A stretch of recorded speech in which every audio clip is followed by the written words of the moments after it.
Hello and welcome to the next module, working with healthcare environment, government influence, and of course government reform.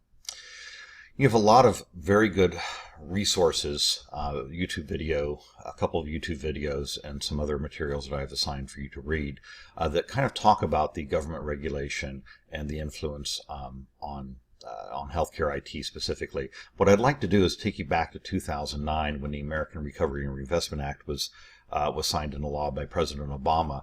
Now, keep in mind that this act was initiated by President Bush and then taken on by President Obama when he came into office, and it was really meant as a holistic healing for the company that was for the country that was in the midst of a recession at the time. Of course, the housing market crashed, and a few other things. Some large banks that had failed.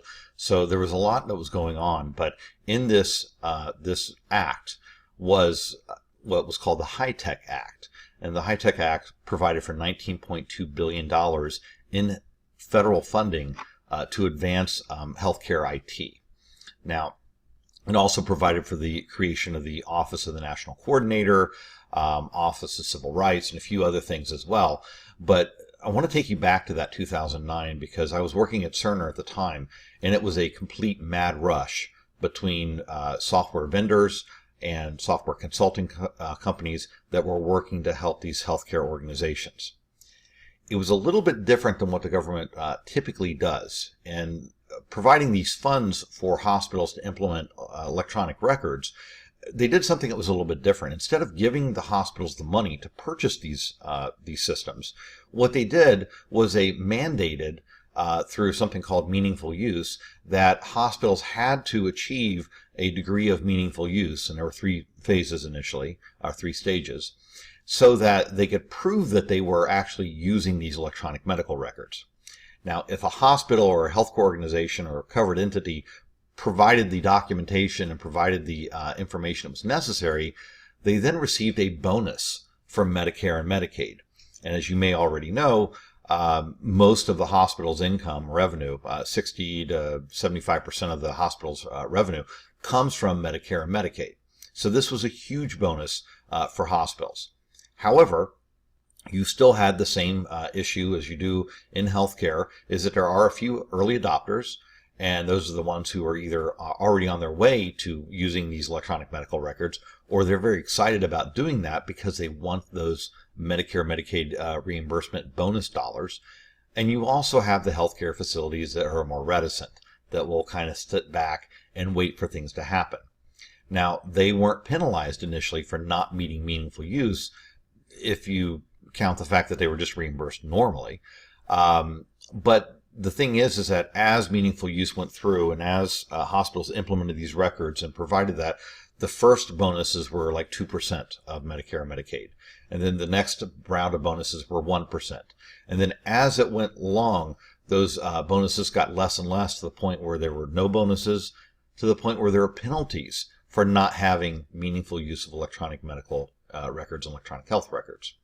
Now, keep in mind, this is not just the 5,500 hospitals that are out there. We're also including critical access hospitals, as well as other organizations that were part of this or would benefit by having these electronic medical records and electronic health records. Cerner, where I was working at the time, exploded. We had a big hiring that went on. We had a lot of innovation that was going on because we still needed to be the best of the choices that are out there. And we also needed to make sure that we met the requirements of a certified EHR. And that was another thing that was provided for, was that it wasn't just, implement a system. It had to be a system that was, quote unquote, certified by the government as being a viable system.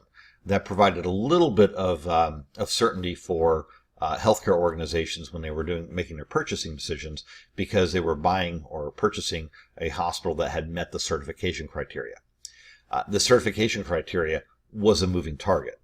So what met the needs for certification in 1 year didn't mean that you met the next year. You would have to constantly recertify to maintain compliance with this.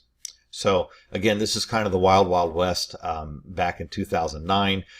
Over the years, there have been some mergers and consolidations. Siemens was eventually purchased by Cerner. Cerner also has a footprint now in England. I think that they also have the VA contract. So there's a lot of consolidation that happened over the years, over the last 10 years or so, as well as, a growth in the industry. And as a result of that, you'll see a lot more of physician order entry or provider order entry, where the physicians are actually putting the orders into the computer, and a lot less of transcription errors, a lot less paper documentation. But there are still some out there. There are ambulatory centers out there that still even today are using paper systems. And even though I would think, or I would hope at this point in time, that almost everybody would be on an electronic medical record, that's simply not the case. There still are some stragglers out there. So in your career, you may actually be asked to assist with the implementation of an electronic medical record, because wherever you end up working is still on paper documentation. Anyhow, that kind of does it for today. You do have quite a bit of material to go over. There's a lot. I'm not expecting you to be an expert on this, on government influence and reform, but certainly to understand it and to recognize the influence that government does have on healthcare, as well as the influence that state agencies have on healthcare as well. Please read your materials, review this lecture, and have a great day. Bye.